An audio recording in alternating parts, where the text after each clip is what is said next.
For nearly 200 years, the Knights of the Temple of Solomon were the epitome of Christianity's medieval crusade against Islam.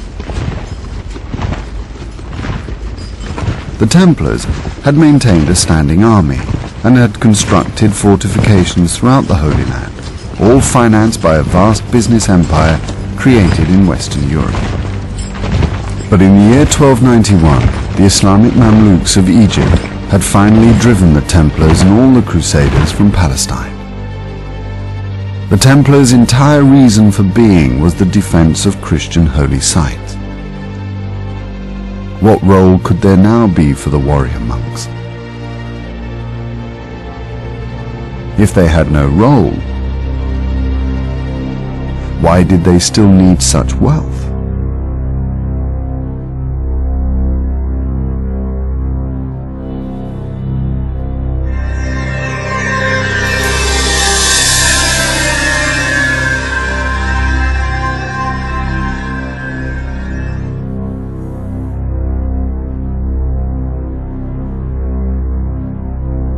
The triumph of Islam over the Christians in the Holy Land was a blow to Western European prestige, but not a total catastrophe. Enthusiasm for major crusades had declined over the last century, as the Christians had suffered defeat after defeat. To many, there must have been some reason why God had seemingly abandoned the Crusaders.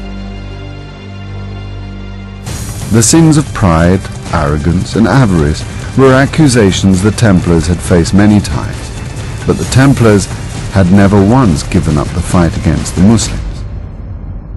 The Grand Master himself had died in their last battle at Acre, and the remaining Templars had all fought to the death. For the order as a whole, the annihilation of the Christian state was merely a temporary setback. The Templars fought very gallantly to defend Acre in 1291, and even though they were driven back on Cyprus in the course of the 1290s, there's plenty of evidence to show that they were continuing to maintain the cause of the crusade. They hired fleets, they attacked the Egyptian and Syrian mainlands, they attempted to establish a base on the island of Ruad off Tortosa. It was unsuccessful, but the will was there to do it. Neither did the Templars halt their recruiting and fundraising activities. Crusading enthusiasm had dampened in Europe, but had by no means died. The Templars had no difficulty attracting new recruits.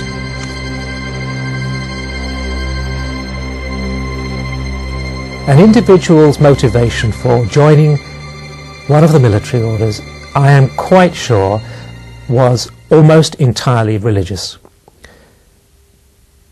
So if he succeeded in saving his soul, then from his point of view, he was victorious.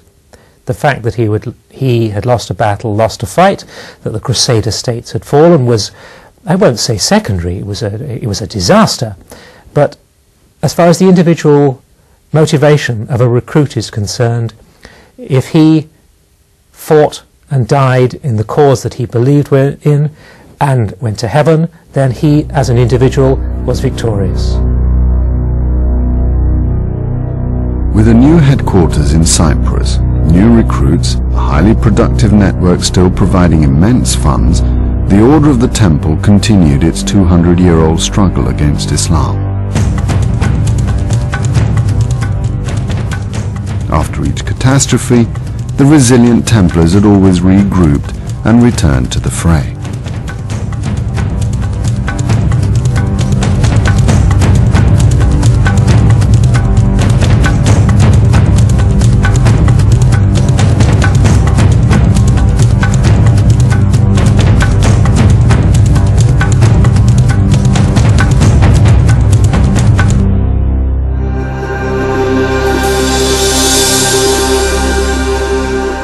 In the early hours of October the 13th, 1307, the officials of Philip the Fair, the King of France, suddenly arrested the Templars in the lands which the king controlled and charged them with a variety of heretical crimes, of obscenities, of the worship of an idol.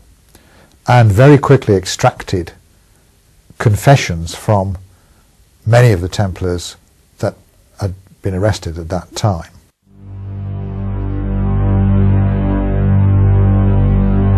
The charges brought against the Templars could not possibly be more serious.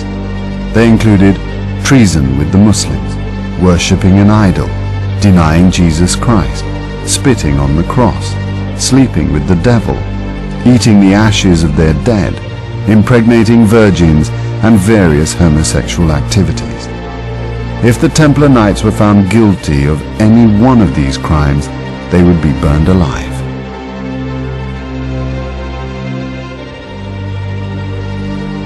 More than 5,000 Templars throughout France had been arrested in a highly coordinated dawn swoop.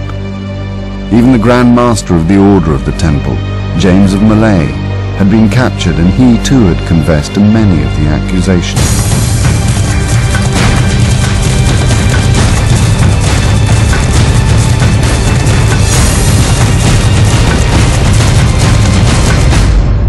Could one of the most respected orders of the Church really have been a secret society of devil worshippers? At the same time as the arrest, Philip, the King of France, had seized all the Templar lands and properties, and urged the crown heads of Europe to do the same. But not all of them were convinced of the Templars' guilt. Those rulers who were not linked to the French monarchy were very, very sceptical, as were many independent commentators. The Italians in particular, who wrote about it at the time, were quite convinced there was a financial motive behind it. And we have to take their view seriously. Nobody knew more about money than the Italians in the early 14th century. So there was widespread scepticism. Edward II of England, for instance, said that he simply did not believe it, that these had been gallant defenders of the Holy Land and important servants of the English crown, and that he found the whole thing impossible to believe and quite astounding. It was well known that the French crown was in severe financial difficulties. In the preceding years, the king had debased the coinage, expelled the Lombard bankers, and confiscated all properties of the Jews. Philip was exceptionally pious and probably even believed the accusations brought against the Templars. If they were true, it was his duty to purify his realm.